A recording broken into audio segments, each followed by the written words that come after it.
Blessings, beautiful souls. I am so excited about our guest today. We just had just a really nice connection before we got on, and I have Callie Bishop with me, and she is just doing some amazing things. I can't actually wait to learn more about what she's doing and what she has to share with us today. So, Callie, just welcome, and why don't you tell us a little bit about yourself? Oh my goodness. Well, first of all, Jules, thank you so much for having me here and just giving me an opportunity to connect with your community and to everybody listening in. My prayer is that something lands with you today and opens up your healing journey a little bit more.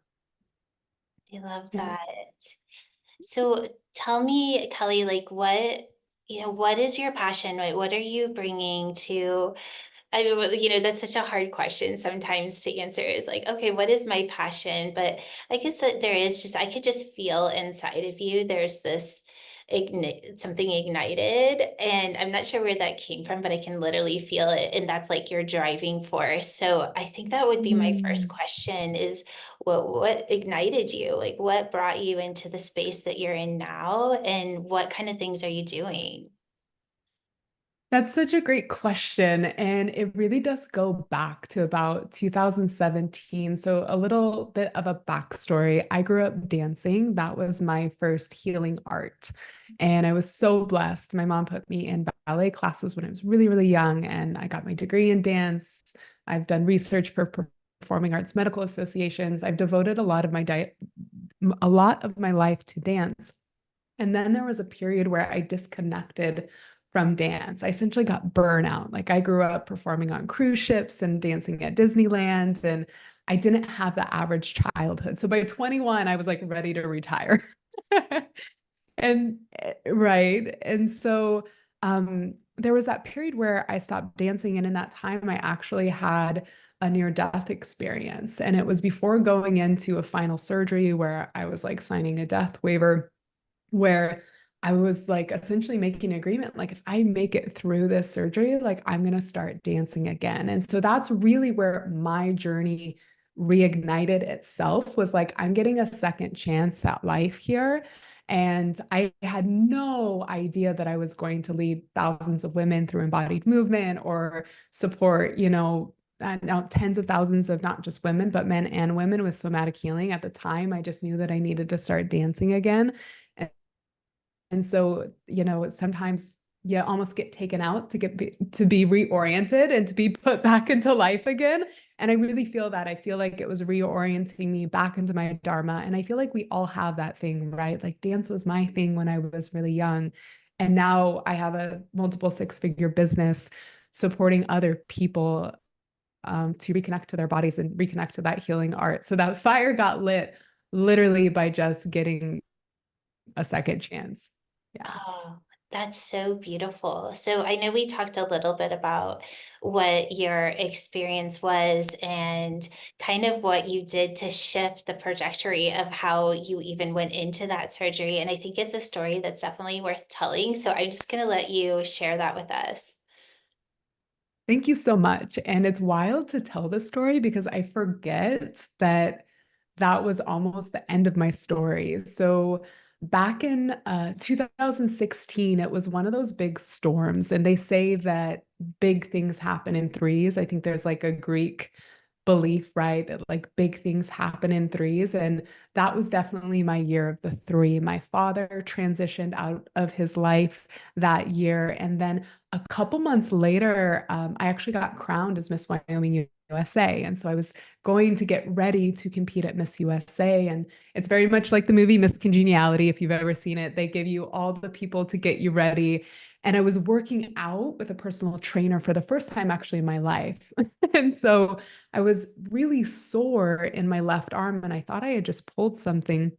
But what actually was going on is I had multiple blood clots. I had a 6-inch DVT in my left arm.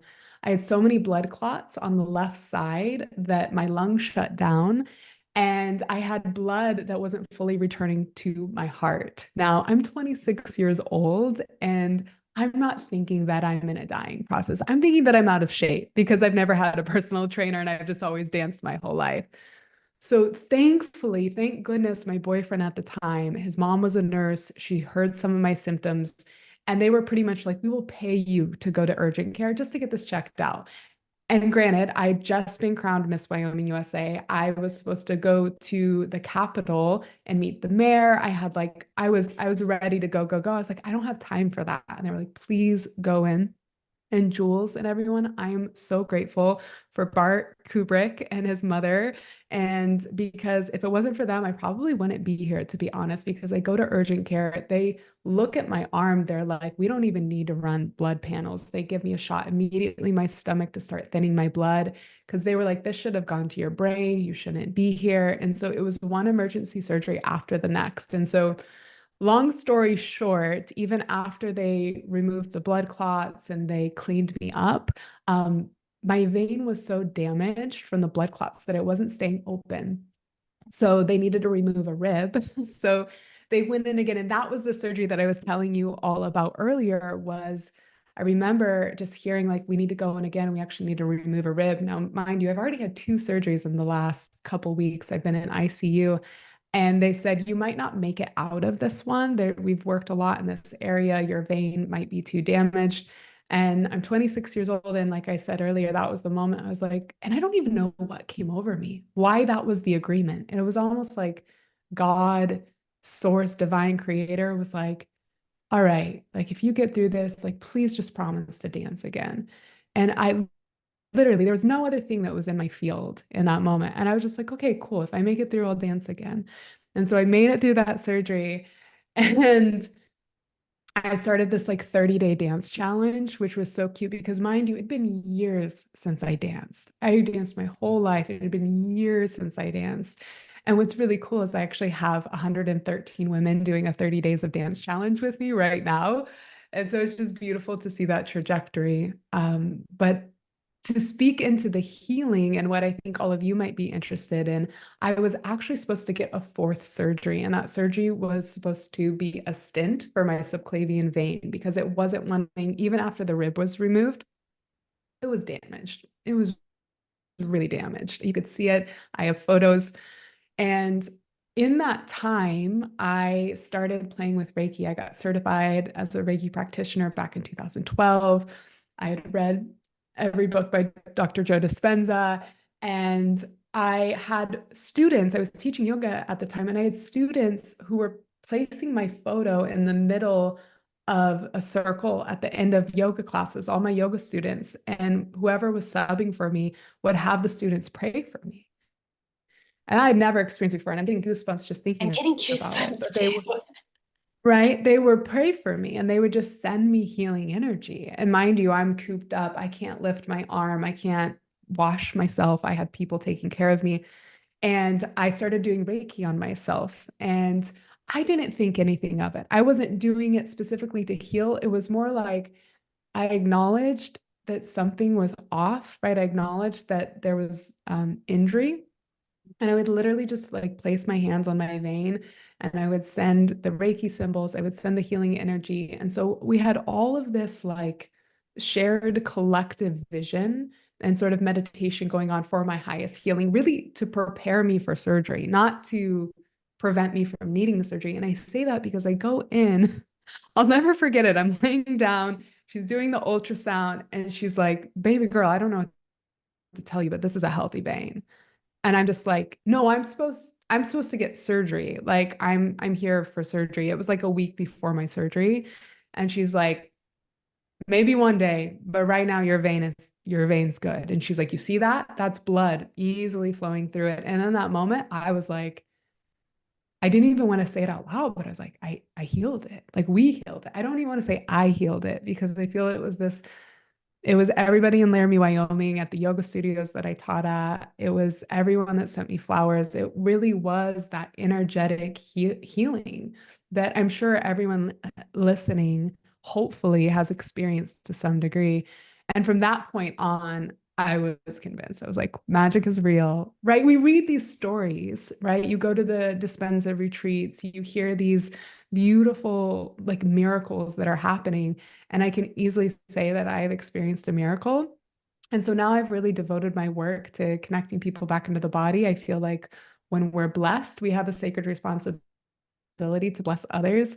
And so I've helped other people with Lyme's disease. I've helped other individuals just remember their healing power. I had a woman the other day who said, you helped heal my cancer. I was like, I didn't do that.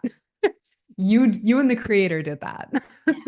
I just reminded you of that. And so it's been a really powerful journey. And I'm just so grateful to get to share it again. I forget about it to be honest.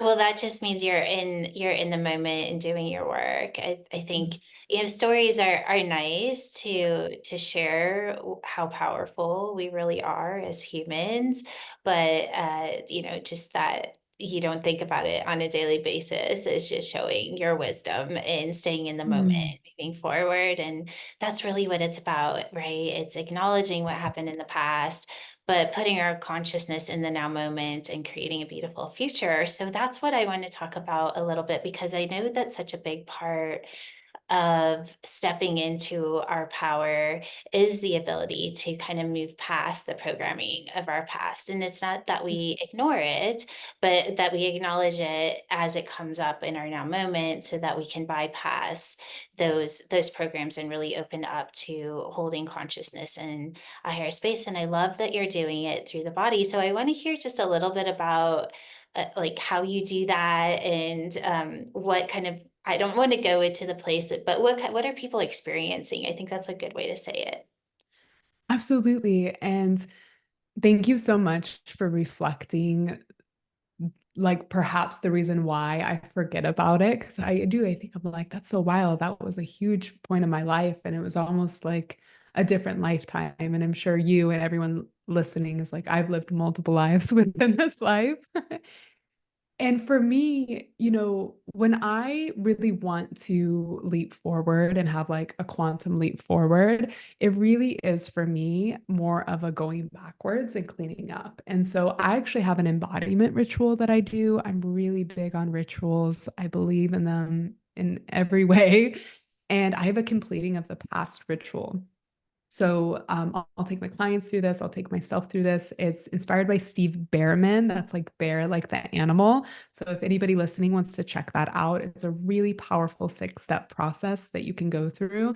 And so this forward motion and like living in highest timeline is really just for me been like a digestion of the pain body, right? Whether that's a relationship or not forgiving myself for something, right? So that's been a big part of my practice is just like going back and cleaning up. It's like clearing ourselves to become clear or like removing things so that the thing that we actually want to hold and land in our system has space to do so. It's funny, it's more of a removal process I than love it is anything else. Yeah.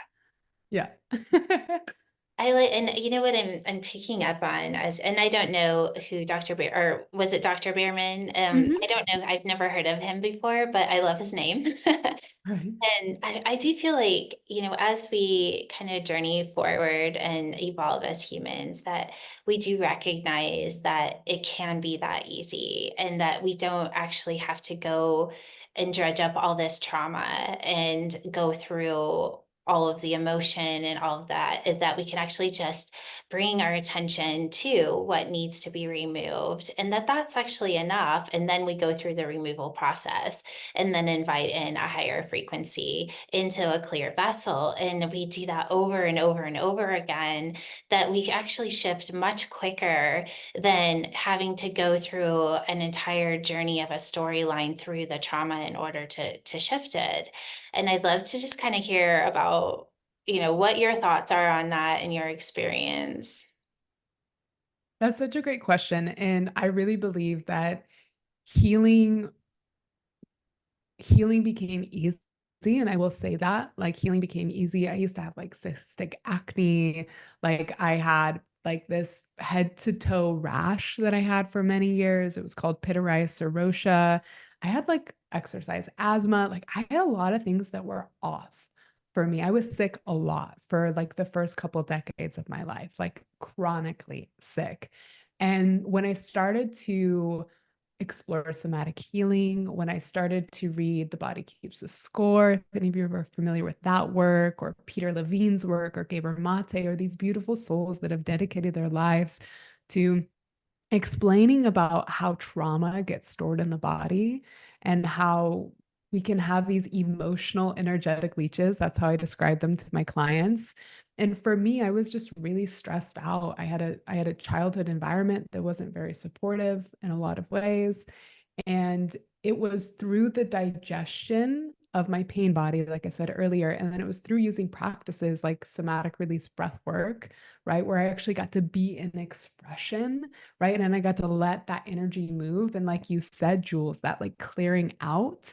And it was like, how do we release X the pressure being obligations of what society tells us, our family, all of that. We do it through expression. So that's really um, I believe one of the most powerful practices, and the reason that every one on one client I have, every group coaching container, there's some type of somatic expression, whether that be through dance or breath work.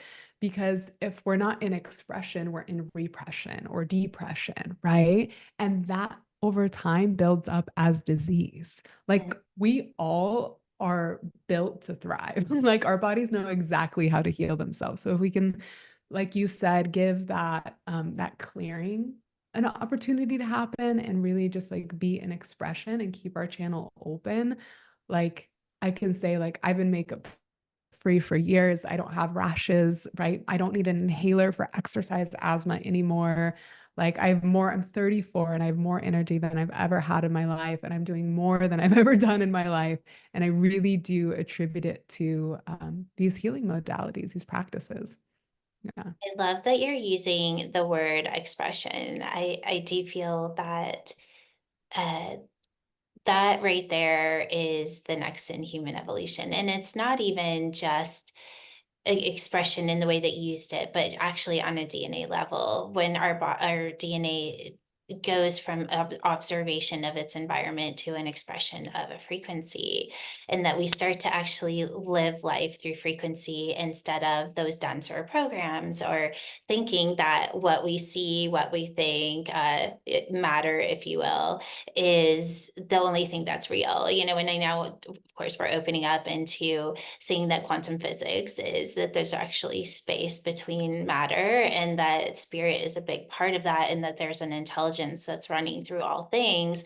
And a big part of that is the experience of our body. And that when we start to experience our body more on a quantum level, that expression is a natural part of that because we start to move beyond the density of our thoughts and the limitations or maybe even just pain or illness, and start to recognize that it's just energy that's not moving, and how easy it is to just bring consciousness into the frequency and everything moves into expression. And then we get to, of course, step into that expression and allow the divine or that intelligence to guide our lives. And what I'm picking up on as I'm just watching you smile, because you're just so lit up right now, is that we do kind of take on an organically authentic expression of ourselves, and all of those Mm. false identities start to fade away. So I guess that's where the conversation's gonna kind of shift to. I'll just let you reflect on that. Thank you. And thank you for that reflection. It gets reflected to me a lot. And a lot of women want to work with me because of the frequency that I hold. It's not like what I'm doing, but it's how I'm doing it. And I really believe that that is where a lot of our magic lives. Like it's not what you do, but it's who you be, why, while you're doing the thing. And I'm so grateful for those reflections because it's really shaped my work in a lot of ways. And it really is through being so committed to the truth, really. Like when you think about expression, when you think about embodiment, like being in our bodies, it's letting whatever is true be alive and have space, right? And we do live in a society where it's like, what happened when you were a little girl and you started to cry? Or even when you were a teen, it was like, shh, shh, shh, no, no, no, no, don't be over emotional, smile, right? Same with young boys, told not to cry. But it's like through the truth of the expression, and like you said, having that energy move, because emotion is just energy in motion. Emotion is just energy in motion, right? And so I'm really devoted and committed to normalizing emotions and having practices where we can work with grief, right? I'm a certified death doula. So part of my work is supporting people in their life transitions. I was blessed to get to support my dad through his dying process. Now, I mainly do that through ego deaths. I don't do that so much through the physical. I've had a couple clients recently that I've supported with people in their lives that have transitioned out. But like the big missing piece and where a lot of the healing isn't happening is because they're not feeling. And we really do, it's cliche, but you heal it by feeling it and not like feeling it like 75%, being like, okay, that was enough. I'm going to go back, but like the full circle, like the completing of the loop. And so that's what comes up for me when you speak into that and that authentic expression is just like deeper permission. And anybody listening to this, like, I really just want to like hand out some energetic permission slips that like whatever you're feeling right now, even if it's not, you don't deem it as attractive or it's sticky or crunchy, that most likely is like the door that's going to allow your liberation and your healing to come through. And there are, of course, safe ways to go into those spaces and practices to do that. And I really believe that if we were all feeling more of our truth and letting that be expressed, oh my goodness, Jules, like, we'd be living in a very different world. What I'm hearing in that as well is that, there's so much I'm just going to call it false identities. And of course, like we're all shaped, kind of think they say between 0 and 7. And I forget the saying is like, oh, give me a child at the age of 7 and I'll show you the man. I think there's a saying that actually says that. But, as conscious beings, we have the ability to unravel all those false identities and kind of get to that purity. And I think part of that unraveling is to go through those blockages of where we weren't able to express. And we really do focus a lot on emotion, but in my experience, there comes a day where emotion really does just become information, to where we're no longer processing those false identities through and having to pull up and having these, dredging through these frequencies or emotions, and that emotion actually becomes a choice. And what I mean by that is that the first place is, if you really think about what a true an emotion is, it's a chemical response of the body. And then a feeling is our story around that chemical response and repeated over time. But when we clean our vessel and we become clear, then we have a choice on whether or not that chemical fully runs, or if we receive the information and experience it through frequency. And in my experience, that's the cleanest way of expressing is through frequency. And in that space, how do I say this? I feel like there's a level of mastery to where we can share a very clean, organic way of what maybe somebody would call emotion, but it never goes to the chemical body. And in that space, you're just expressing frequency, which is the cleanest way in my experience. And I guess you could say my opinion, I don't like using that word, but it's the cleanest way of exchanging truth is in Mm. an expression of frequency. Wow, I could not agree with you more, Jules. Like that, like so much of what you're saying, I would love to speak into that a little bit That. because, I have a friend that's hard of hearing, right? And she was like, words can lie, but frequency doesn't lie, right? Like when somebody's like, I'm fine. You ask them how they're doing, they're like, I'm fine. You're like, I hear what you're saying, but I feel right. And you feel this, you meet those people in your life where they walk into the room and all of a sudden, like you can feel their frequency, you can feel that expansion. And that's something that we all have like an ability to tap into. And that's what I'm hearing from you, right? And I love that you're like reminding us that an emotion is just a chemical reaction. And I remember reading that it technically only lasts for 90 seconds. Did you know that? I did. Right? For those of you who are listening and haven't heard that, my mind was also blown. I was that many days old when I found out. Right. So that means that of course, we're meaning making machines and we want to create story around it, but that's really where we get lost is in the looping of the story, like you said, in those false identities. And that's why I love that you say you're not a fan of the word opinion, but that's why I'm a big advocate for somatic work, right? It's not about knowing, it's not about it making sense. It's about does it make sensation? Right? Mhm. It's not about it making sense. Does it make sensation? And when it makes sensation and you can just honor that without the story, oh, it's so liberating, right?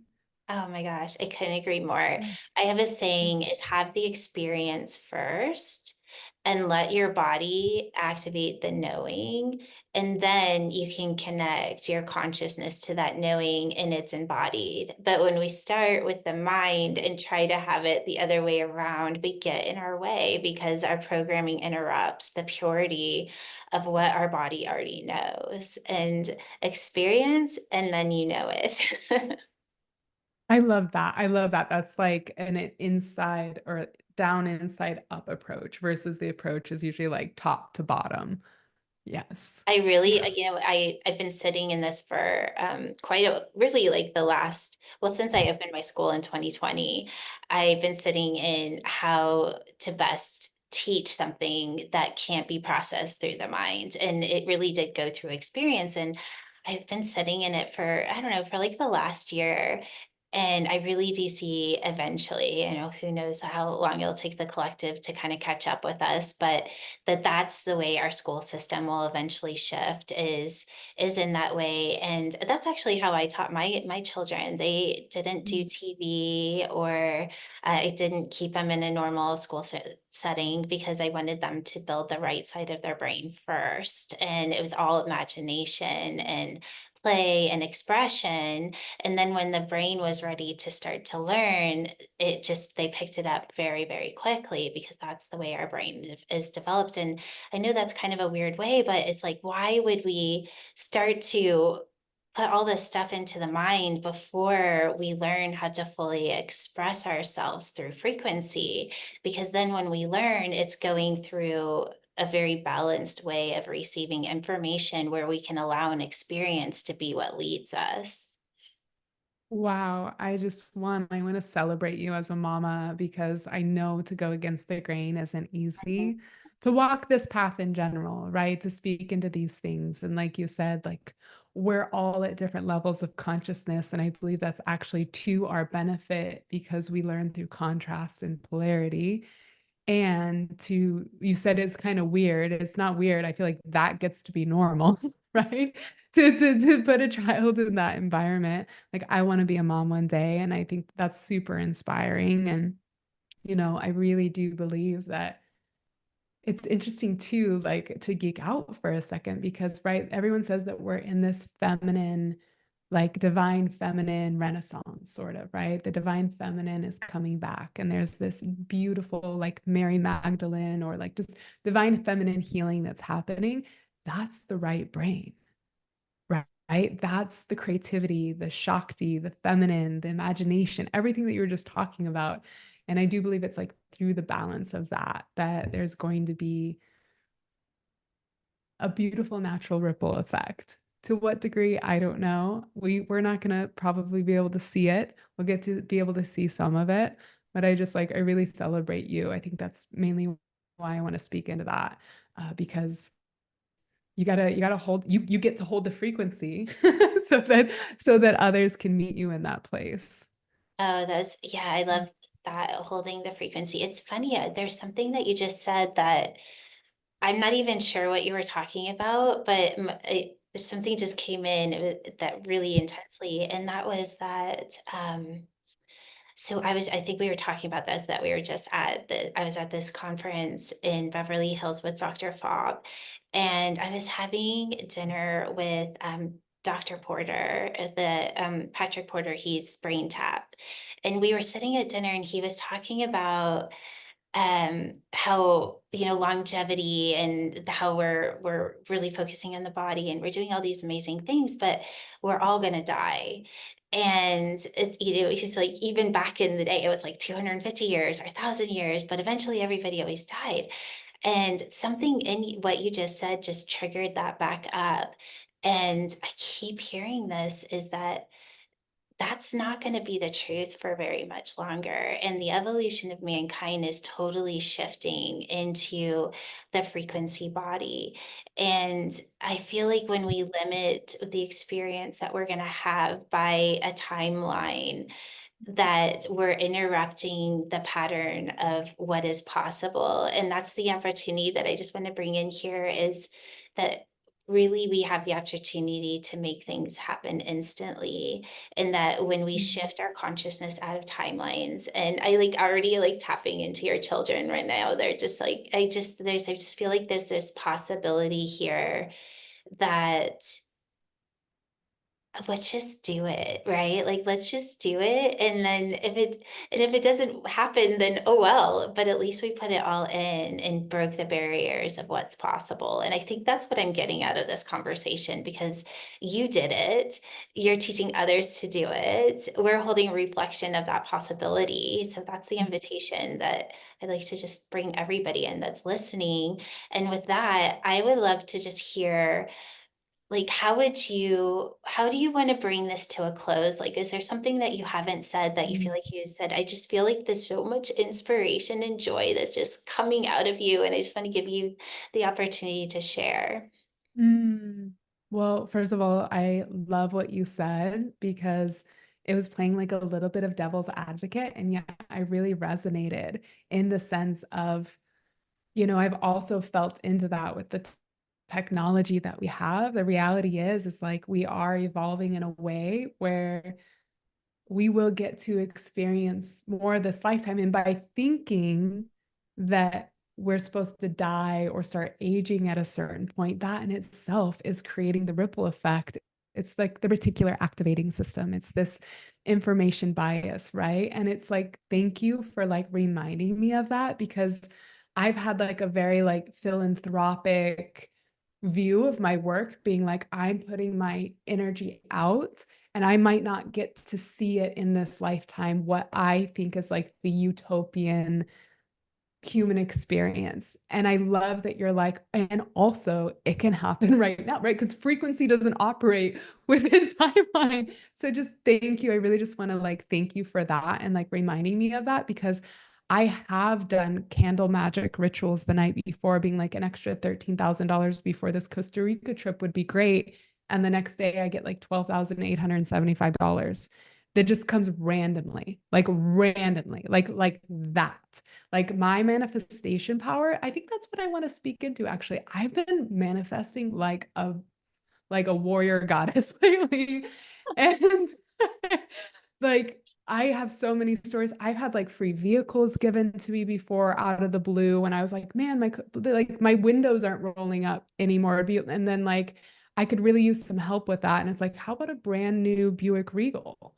Like just random stories like this. But the reason why I want to speak into this is because it didn't start happening until I got really clear on my nose and when I actually did cleanup on my life. And it was kind of like what we were talking about at the beginning. It's more of a removal process because we're meant to thrive. Like we're meant to be co-creators, aka creators. And just like the creator has created all of this, like we also can create. And so I think I just want to like speak into like a very like loving invitation and call to action because I know that it's not easy. I do this with my clients all the time. And sometimes it's hard to be like, oh, yeah, this relationship, even if you love them, like my last relationship, I would have married that man, had kids with him, and that would have been a beautiful timeline.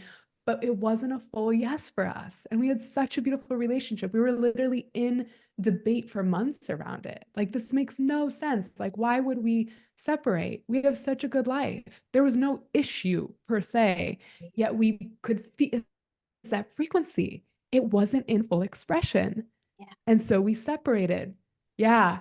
And so It- when we separated, literally everything that I spoke to, and I have girlfriends, the next day it would appear, spoke to it, iteration, next day it would appear. And so That's what I want to speak into. It's just like a loving invitation, especially in the season of fall. If you're listening to this, I don't know when this will come out, but like really like let things die, like trusting that they will add to the soil and that will be regenerative compost for the next season. Like let it die, let it fall away. Yeah. That's my final share. Oh my gosh, what an amazing way to end this because Yeah. yes, this will be go out at the perfect time for that. I mean, even right now, it's a perfect time here. And girl, you're just doing amazing work. I just honor you so much. And thank you for bringing your love and your joy and just your open heart.